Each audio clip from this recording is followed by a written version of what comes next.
What's up, everybody? Welcome back to Last Principles. I'm your host, M.A., former member of the ICOC, the International Churches of Christ, baptized on October 8th of 2000 and escaped in November of 2013.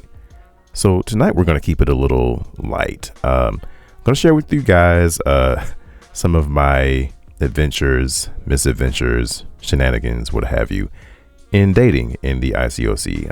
A few encouragement date stories, a few stories of my failed attempts to go steady, and all of that. So yeah, just sit back, grab a drink, grab a snack, and just laugh to keep from crying with me. All right, so let me start with my second date, only my second date in the quote unquote kingdom. All right. I'm sharing this one with you because I don't know how common this term was in the ICOC. Maybe this is just a term I used, but this is the first of what I would call a marathon date. And when I say a marathon date, I mean that it was just a long, unnecessarily long date.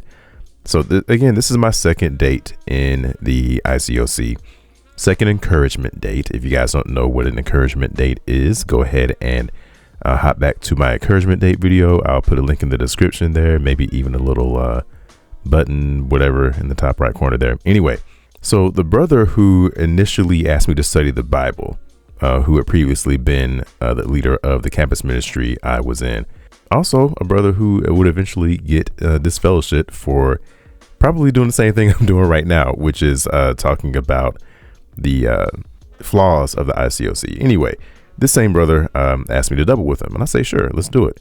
So I asked out a sister who, I don't really want to say interest because it's too early in the game for me to really be having an interest, but she was somebody who had caught my eye. But so we go out and shoot, in hindsight, I'm thinking about all that we did on this date, and I'm like, I did not have the money to be doing this. Like, I had no job. I had no income except for, what little money my parents would send me every now and then, and my net check. If you guys aren't familiar with what a net check is, it's so if you get financial aid, loans, scholarships, whatever, sometimes you end up with more money left over than you needed, so you get that money back. And unfortunately, like some of us, I was splurging with that. I put down on a PS2 that was coming out back then. That's how old I am. I bought what I know now to be a fake gold chain at the mall. But yeah, didn't really have the money for this date. I shouldn't have been going on this date. So we went out to eat. I forget where we went. It was something like an Applebee's or a TGI Fridays or something, but I think it was Applebee's. Anyway, went out to eat there. And then, so this is October, because remember I got baptized in October. This isn't the end of October yet, but it's, deep enough in October to where there's haunted houses out there. So we go to a haunted house. So it's me, my date, and the brother and his date. And we go in this haunted house, and this is my first and only time being in a haunted house. Now we go in there, and we know that the rule is the people who are actors in the haunted house are not allowed to touch you. So we keep having to remind ourselves of this as we go through, and we getting scared and spooked out and all of that. So we make it through. Everything is cool. We make it, we still get scared. We're kind of like, I don't know how we got away with this, but there was contact. There wasn't any, in normal people's eyes, there was no inappropriate contact. You have the amount of contact that you make when you're scared and you got somebody with you. So there's a little bit of holding hands. There's a little bit of like hugging and clutching each other, but there was nothing to the normal eyes that was inappropriate. So, but yeah, all of that going on while we're in there, we're scared, but we're all right. We're good. We know these folks can't touch us. We know these folks can't actually do anything to us, so we're good. So we get towards the end. So there was like a maze that we had just got through. And as we get out, I hear around the corner that I hear a chainsaw going off. And I'm like, oh, once we get around this corner, there's probably somebody around there that's going to jump out and try to scare us with a chainsaw. Hold on to that. So we got out of this maze, and me and my date are thinking, okay, that was cool. That wasn't nothing. We good. So let's go back in there. So we go back through the door that we just exited out of. We're not supposed to, but we did that. We go back in, and apparently somebody the person who was chasing people around the maze, apparently they recognized that we had re-entered. and they turned it up. They start chasing us extra hard and being extra scary with it. And we apparently forgot that they can't touch us. So we scared for real. We scared for real. So we are running out of here, getting away from the person, and we get back out. And we're so high strung off of the fact that we just got extra scared. I forgot about the person around the corner who's waiting with the chainsaw. I don't see this person. So as we're still running. And the person, I forget where they were, but they jumped out of wherever they were hiding from. There was a good hiding spot. I couldn't see them. So they jumped out with the chainsaw.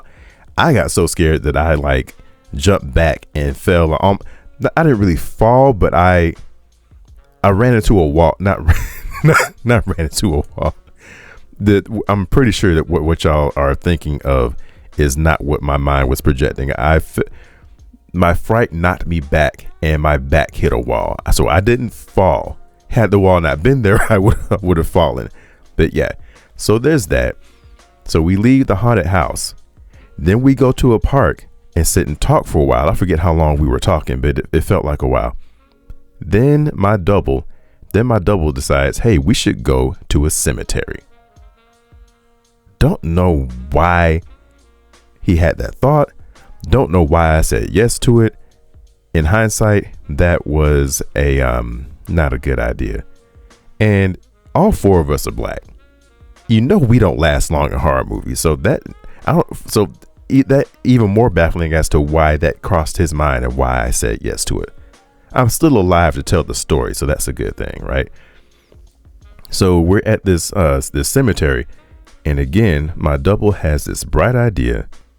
So there's some people who come in after us, and he has the idea that we should scare them. That didn't work because we ended up seeing some other people further deeper into the cemetery that we were like, that looks kind of creepy too. So we eventually leave. Fortunately, we didn't get into any shenanigans with that. Also, side note, I remember this is like, I think sometime the next year, we end up having a Bible study in a cemetery. I think it was that same cemetery. I'm like, why was that a good idea? Why was that a good idea? My discipler at the time had decided that we should do that. Why the hell is it a good idea to have a Bible study in the cemetery? Y'all hit me up in the comments and let me know. Please let me know that I'm not the only person who ever had a Bible study in a cemetery.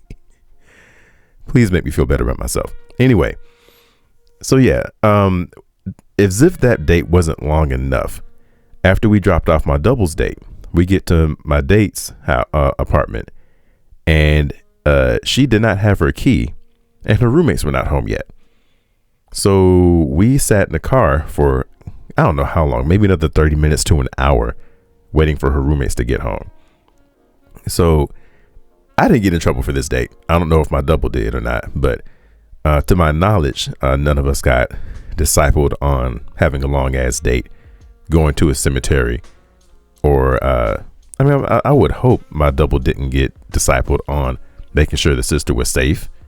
But yeah, long ass date. That's what I would call a marathon date, a date that was just longer than it needed to be, even without the sister forgetting her house key and us having to wait there with her.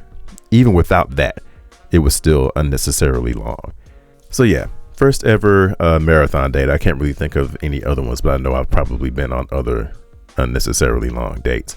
Anyway, so that's that one. Let's fast forward to after I moved back home to Atlanta. This is a fun one here. So context for this, what typically happens with encouragement dates is, if you got a date for this Saturday, if you want a date for this Saturday, you ask the sister out on the previous Sunday. So 6 days ahead of time, basically.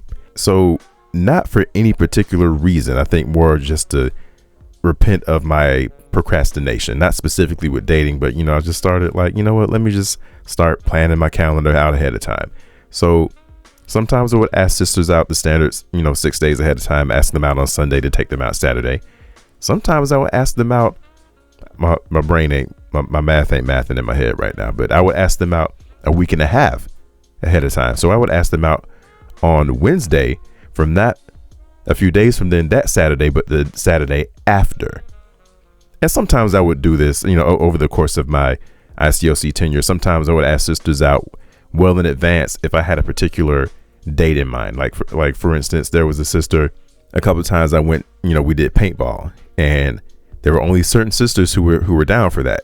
So I would set that date way ahead of time to make sure that I would get that particular sister or one of those particular sisters for that date. So that's not a date I would do just on the standard Sunday for the next Saturday kind of thing. Another sister, I was going to a local MMA event. I used to do Muay Thai and Brazilian Jiu-Jitsu at a particular gym, just doing it for exercise or whatever. And some of the coaches at my gym, they were local mixed martial arts fighters or whatever. So I was going to that event, and I was like, hey, let me make a date out of this. Let me go with somebody. So I asked a sister who I knew was down for that. So I asked her out well ahead of time to make sure that she could do it. Anyway, so I got in the habit of asking sisters out like a week and a half ahead of time instead of a week ahead of time. This came back to bite me one day. So me and two brothers are headed to, I was hanging out at their place on a Friday. I don't know why we didn't have a Devo that night. That was an odd thing. So a Friday night that we didn't have a Devo. So me and these two brothers are leaving their household, and we're heading to a sister's household these sisters are having a movie night. So I get there, and this was just coincidence, but my date for the next day is part of the household who's having this movie night. So get there, she's not there, but that doesn't alarm me or whatever. So what typically happens with a lot of movie nights is, there's, fellowshipping and hanging out and conversations and stuff happening before the actual movie starts. So I'm chatting with this sister who just recently got baptized, and I'm about to ask her out for not the next day, because it's Friday. I wouldn't ask, I'm not one of those brothers who would ask out, hey, you want to go out tomorrow? I'm not saying I never did it. I can't recall a time that I did it. That wasn't something I was in the habit of doing. Anyway, I was going to ask her out for the next upcoming Saturday, right? So while we're talking, I forget if I had asked her out already or not. But while we're talking, one of the sisters who lives there, she stops all conversation to make an announcement and says, hey guys, let's just call this sister, the sister who I was supposed to have the date with the next day. We'll call her K, right? Actually, no, let's call her Big K, and I'll tell you why later. She says, hey, Big K and L are out on a date tonight, and when they come back here, they will have gone steady. And everybody's like, yeah, amen. They're clapping and cheering and everything, and I'm clapping and cheering too. And then it hits me. That's my date for tomorrow. Damn. So the sister who I was talking to before that announcement happened, that's little K. Their names happen to start with K. So I turned to little K. I'm like, little K. So I just lost my date for tomorrow. You busy tomorrow? You want to go out tomorrow? So she totally understood what was happening. She was fine with it. She said yes. So I both lost and gained a date in a span of about 30 seconds. Everything was cool. I'm good. Nobody was any the wiser, except for my double who was there. Now, my double, we'll call him B. B was definitely somebody that you would consider sharp back then.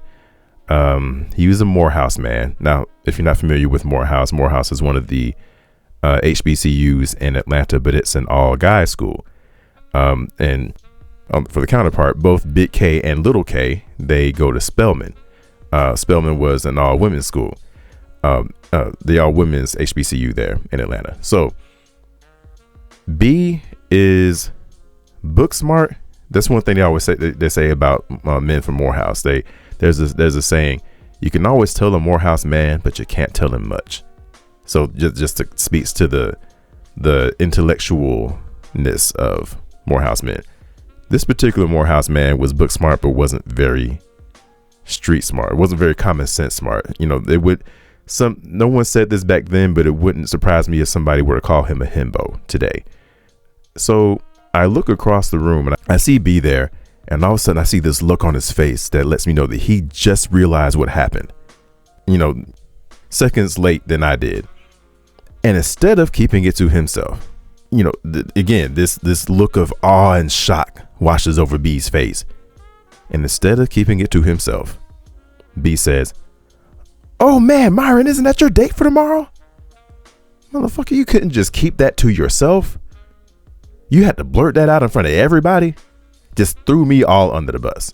Just took me by my shirt, wait for the bus to come by, wait for it, tossed me under there. I ran over, threw me all under the bus.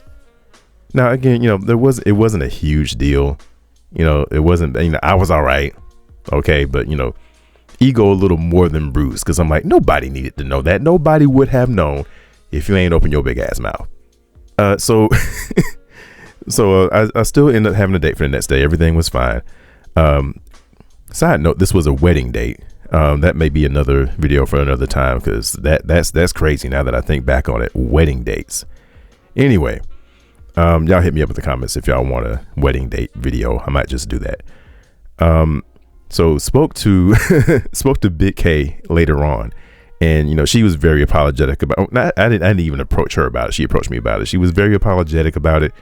The fact that she didn't know that was happening. She didn't know she was about to get asked to go steady the night before she and I was supposed to go out.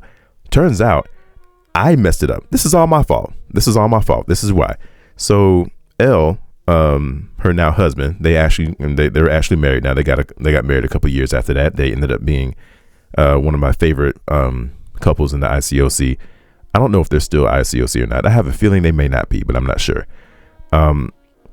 But what was supposed to happen, L's roommate was supposed to ask her out a few days after I did. He was going to, do the regular ask her out Sunday for the upcoming Saturday. He was supposed to ask her out for that same day that I asked her out, but without actually intending to take her out. So that way, when L asked her to go steady that Friday, he would not have actually been sabotaging somebody's date, because there wasn't actually going to be a date. He was just going to ask her out as a placeholder. I beat him to it. So I threw a monkey wrench in their plans. So that was actually my fault. I did that. But yeah, L and K are real cool peoples. L and K, if y'all hear this, I'm pretty sure y'all will know that y'all are who I'm talking about. Big shout out to y'all. Miss y'all.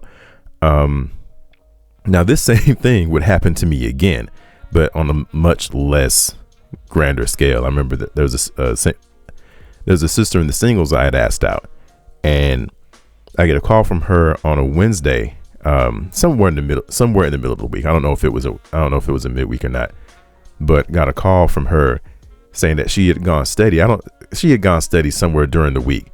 But by the time she called me, she had already found another date for me. So everything was fine. So by the time I found out my date been stolen, I got a new one. Also, one thing I forgot to say, Big K had told me that had she known ahead of time, she would have found a date for me. But it happened so sudden, happened the day before, so she didn't have time to do that. So yeah, had that happened to me twice, had a date stolen from me twice. Fortunately, in both cases, they were not. Both attractive sisters, but they weren't sisters I had interest in. So yeah, that would have been a big heartbreaker had I been interested in them. Speaking of interest, so these next couple of stories are failed attempts at steady dating. So to set up this one, I had some failed attempts at going steady, but these were all local people. So I got to the point where I was like, you know what? I'm not going to limit myself to local people anymore. I'm going to branch out. I'm going to venture out a little bit. I'm going to open myself up to seeking romance outside of Georgia. After I made that decision, I want to say over the next couple of years, 4 different times, I meet a sister from out of town, whether I'm out of town at the time and I meet her there, or she's visiting Georgia and I meet her there. 4 different times, I meet a sister, I catch a little crush, we exchange information, I try to, ease my way in, and before I even get my foot in the door, before I even get my big toe in the door, she starts dating, like within weeks. I'm like, damn, really? Guy, you trying to tell me something 4 times now? 4 times? So I've actually already told y'all about one of these. I didn't tell the whole story, but I made mention of her. So I'm gonna mention this one briefly, and then I'll share one full story, because if I tell all four of them, we'll be here forever. So there was one, I mentioned this one in my weaponized forgiveness video. On the latter half of that video, I'll talk about how the ICOC weaponizes the concept of bitterness towards you. Don't dare be bitter. Don't dare ever feel bad about something for any amount of time longer than they feel you should feel bad about it. You'll be labeled as bitter. Oh, don't listen to that brother. Don't listen to that sister. They're just bitter, blah, blah, blah, blah, blah. It's like, it's like you're branded with a scarlet letter or whatever for being bitter. Anyway, so I mentioned that there's, the things didn't work out with me and that sister. So by the way, this is not shade toward that sister. When I say any of this, there's a sister who was supposed to be, I guess, my inside man, the person I was getting advice from in regards to dating her. And when I found, when I was venting to her about it not working out, she was like, well, you sound bitter, bro. This is that situation. So no bad blood towards the sister I actually liked. My shade is toward the sister who, didn't do her job as my inside man. Anyway, so that was one of those situations where I met somebody from out of town, and shortly after I meet them, they start dating somebody else. And that story was my pursuit of her after I found out that she and her then boyfriend had broken up. So like about a half year after that, I let it chill for a little bit. Then I started trying to, build it back up. Anyway, so the one full version of a story that I will tell out of those four. So this actually intersects with my salsa story. So this same night that I meet this sister is the same night that I really got addicted to salsa. Like I had been taking lessons for 2 years before that. I've been taking lessons with a brother who was in our campus ministry. He was like, hey, he started teaching salsa lessons to everybody, to the campus ministry every Sunday after church. So I've been taking lessons with him for about 2 years. So after that, I turned 21, and I'm like, okay, I need to go out and find where I can actually go do this. So me and a bunch of folks, we were going to this salsa social on a Saturday night at this club called the Sanctuary in Atlanta here. Fast forward, this ends up being a club that I would be teaching at for about a little over a decade off and on. It's like my stomping ground. I call it my home when it comes to salsa. So also my boy Ron, if you a few interviews ago, I interviewed Ron about a year and a half ago when he was also on the second Anti-Devo video. So Ron is with me. He's in town visiting. So it's me, Ron, a few other disciples. So we're at the sanctuary. We're having a good time. We're dancing. And Ron says to me, hey, Myron, that pretty light-skinned sister over there in the corner wants to dance with you. And I look over, sure enough, pretty tall, beautiful light-skinned black girl over there. I was like, oh, she's nice. But Ron, no, she don't want to dance with me. Don't set me up like that. Don't set me up for failure like that. And about a half a minute passes, and she's still over there. Nobody's dancing with her. And I'm like, oh, okay, let me go dance with her. So I asked her to dance, and we danced. We danced for a couple of songs, and everything's cool. And we're talking a bit. Everything's good. And I forget why we stopped dancing. I think that block of music, I think Merengue was playing. I think when that ended, we kind of parted ways there. But I couldn't find her again after that. I don't know if she left or whatever. But I was like, dang, I wish I could have got her information. We've all done this. If you say you haven't done this, I would bet you're lying. But we've all kind of done the whole, hey, I've met this person who's not a disciple. Let me get their information and try to get them out to church and study the Bible so I can date them. Yeah, we've all done that. So that would have been my plan, but didn't happen, didn't get information. So this is like 2004 maybe. So we fast forward to, this is either 06 or 07. So me and another brother are driving down to Orlando for a singles event there, singles party. So we get there. Now this party, the DJ had now there's me and a small handful or two of other disciples there who really love dancing salsa, and we're really looking forward to whatever little block of time they're going to give us that they're going to put salsa music on. And it doesn't happen because the DJ, his equipment that he has CDs on, that he plays CDs with, was malfunctioning. So he had to switch to vinyl. None of his salsa music is on vinyl. So me and the rest of the folks who want to dance salsa, we're kind of fiending for it. We over there, scratching our necks, acting like Tyrone from Chappelle's show, just fiending for some salsa. So we do like what any self-respecting salsaholic would do. I took these folks out to the parking lot, turned my car on, rolled my window down, put my salsa CD in. Yes, CD, because back then MP3 players were not standard issue in cars. So I put my salsa music on. A bunch of us are dancing. So I end up dancing with this one girl, and we're dancing. I'm like, something is really familiar about her. Same height, same complexion, same amount of cuteness. This is the same. So I ask her name, and she says her name. I'm like, oh snap, you are the same. So I meet the same girl who I met at the Sanctuary in Atlanta, 2004.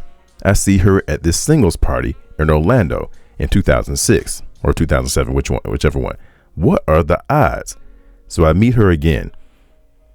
So I'm like, if she's here, she's got to be a sister already. She's got to be a disciple already. Turns out she was actually studying the Bible. So I got her information. We kept in contact. And I think after that is when I found out she was studying the Bible. Not a week or two passes. She gets baptized and immediately starts dating. I don't think this was the first one. This had to at least been the second or third one. I'm like, damn, again? For me, I don't know, what's the term? Serendipity or whatever the term is for like when, who would have thought that I would run into the same girl again 3 years later in a different city, and I meet her again just in time to see her start dating somebody else, and she's married. So there you go. Apparently I know how to pick them up. Apparently I got a good taste or whatever. Anyway, last story. So this is September-ish. Yeah, September of 2009. So my branch of the ICOC, GACC.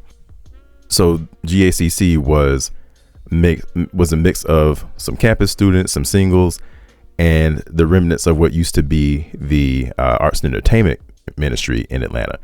So we started having what's called the Arts and Entertainment Conference, A&E Conference. So this is the first one. So disciples from all over who are in their respective arts and entertainment or arts, media, sports, AMS, whatever they started calling those ministries in those different cities. They came to Atlanta for just an arts and entertainment based conference. So, Saturday night of any type of conference like that, there's usually like some kind of party or whatever. So there's a party going on. And of course they start playing salsa, merengue, blah, blah, blah. And I look up and I see there's this one sister from across the room. I'm like, ooh, who is that? Unfortunately, the brother she was dancing with decided to hold on to her for like all the Latin music. And he doesn't let her go until all like the Latin music is done. I'm like, damn it. Anyway, so end of the party, I end up being, everybody's just kind of sitting around talking, and I see her. And I'm like, oh, here we go, game time. Because I'm like, I can't not go talk to her. So we get to talking. I find out she's actually a dancer as well. So we making really good conversation and everything. We're hitting it off really well. So the next day, I already have a date for that Sunday after church. But I'm like, you know what? I got to at least still go talk to her or something after church is over. So as soon as church is over, I make a beeline to her. And she says to me, I feel more connected to you than you know. And I'm like, oh, word. And she gives me, ICOC people, there's, the side hug mandate, right? This sister gives me one of my hugs. Like, I don't do side hug. Well, whenever I hug people, I have my arms wide open and I let you decide how you want to hug me. Now, if you turn your shoulder to me, I know you're a side hugger. Okay. I will side hug you too, but I still give you a firm quality side hug. I don't do that little pat on the back shit. I don't know. That's weak. I don't like that. But if you open your arms wide too and just come right on in, I'm like, okay, you're like me. You like real hugs. Let's do this. She gave me a real hug. I was like, oh, not only is she a dancer, not only is she talking about she feel connected to me, and she gave me a real hug. Okay, this is cool. So we exchanged, no, I think we had already exchanged information. Anyway, so I hit her up the next day. This is Monday, and I forget how the conversation was going, but good back and forth texting. And she mentions to me, so I say something to the effect of, hope you have a safe trip home if you haven't already. And she mentions to me that she's still in town. She's staying a little bit north of Atlanta with her uncle.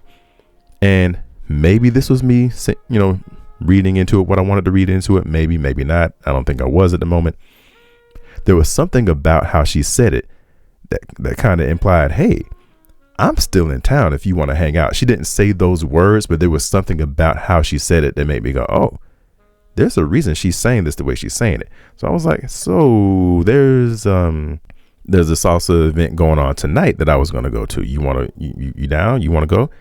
She says, sure. So I go pick her up that night. And now, mind you, it's raining really heavy that day, all that day. So bad to the point where there were certain sections of Atlanta that were actually flooded that night. I mean, that day. So when we get to the event, there's me, her, and like not even 10 other people there. A whole, it's practically empty. Now we both were down to dance with other people while we were there, but we ended up dancing with each other a whole lot more than we planned to, just because there weren't that many people there. So good conversation on the way down, because she was staying about 45 minutes north of Atlanta. So good conversation on the way to the event, good conversation on the way back, and we end up sitting in her uncle's driveway talking for at least a good hour. Long enough to where if somebody knew that we did that we could get discipled, especially if it was before the letter. So we had hit it off really well, blah, blah, blah. Let's fast forward a little bit. I'm heavily interested. I think she's interested. All right. So let's fast forward to New Year's of that year. So in between September and New Year's, talking with her as much as I can. We've been praying together sometimes. We've been talking, texting, blah, blah, blah. So I'm out of town doing a salsa lesson at a New Year's Eve party / retreat that some singles in another state are having. So doing that. So the next day, in between some of the workshops / classes that we're doing as part of the New Year's retreat, there's a brother there who was at the party, and we get to talking. He's making small talk with me, blah, blah, blah. And he says, yeah, oh, so you're the salsa instructor from last night. I've been learning salsa too. There's a sister that I'm interested in my city, and we've been bartering. I've been teaching her piano, and she's been teaching me salsa. Do you know this sister? Do you know such and such? And instead of such and such, he actually says her name.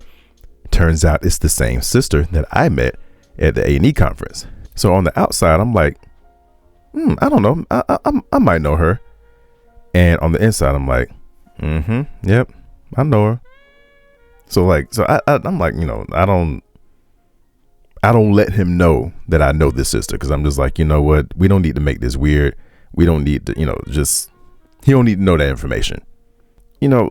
A sister of that caliber, I know somebody else is going to like her. I know I'm not the only person in pursuit of her. I know this, but it hits a little different when you can put a face to the competition. You know what I'm saying? So yeah, I was just like, oh, okay.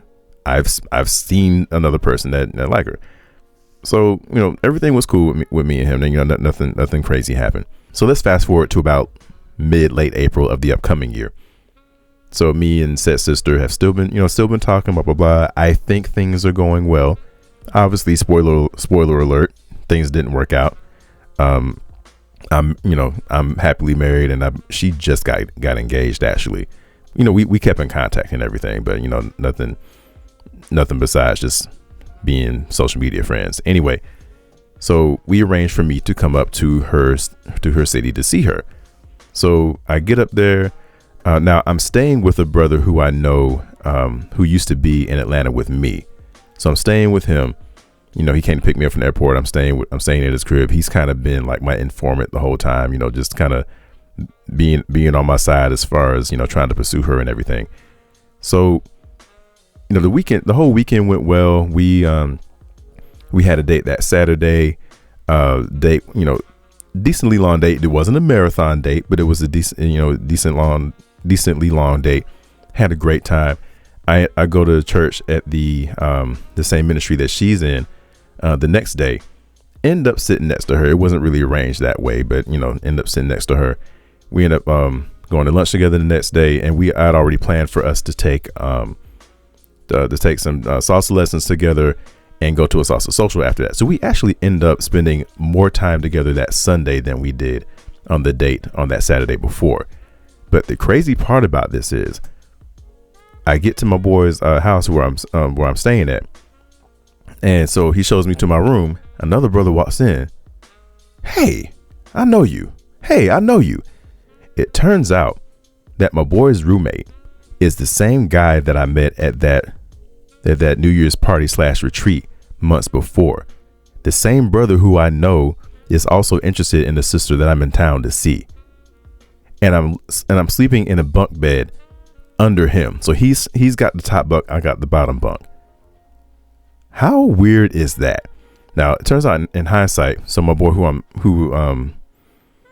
my brother who I'm staying with there, he knew that both of us liked the same sister, but he didn't tell his roommate that that's what I was there for.